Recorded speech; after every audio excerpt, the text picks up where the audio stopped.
ఇక వార్తా దినపత్రిక చూసుకుందాం.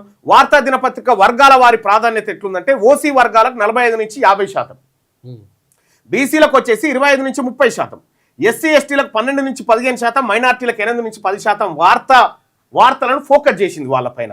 అగ్రకుల నాయకుల వార్తలు ఎలా రాస్తుందంటే ప్రభుత్వం కరపత్రం లెక్కనే, ప్రకటన శైలి అంటే ప్రకటన అంటే ఏది యాడ్, ప్రభుత్వ కరపత్రం లెక్కనే, హైపు తక్కువ కానీ అధికార పక్షం స్పష్టంగా ఉంటుంది.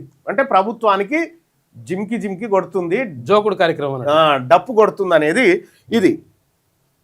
ఇక బీసీ వార్తల స్వభావం, సమస్యల కవరేజ్ ఉంది, ఉద్యమాత్మకత తక్కువ.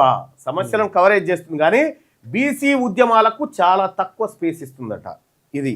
ఇక బీసీ ప్రాతినిధ్యం విషయంలో 5 స్టార్లకు 3 స్టార్లు ఇచ్చింది, సామాజిక న్యాయం విషయంలో 5కి 3 స్టార్లు, ఫైనల్ రేటింగ్ వచ్చేసి వార్తా దినపత్రికకు ఇలా 3 స్టార్లు ఇచ్చింది. దీన్ని చదవచ్చు కానీ ప్రధాన ఆధారంగా కాదు, చదివితే చదువురు కానీ పెద్దగా సీరియస్గా తీసుకోకూరి వార్తాపత్రికనని చెప్పి చెప్తా ఉంది చాట్ జీపీటీ.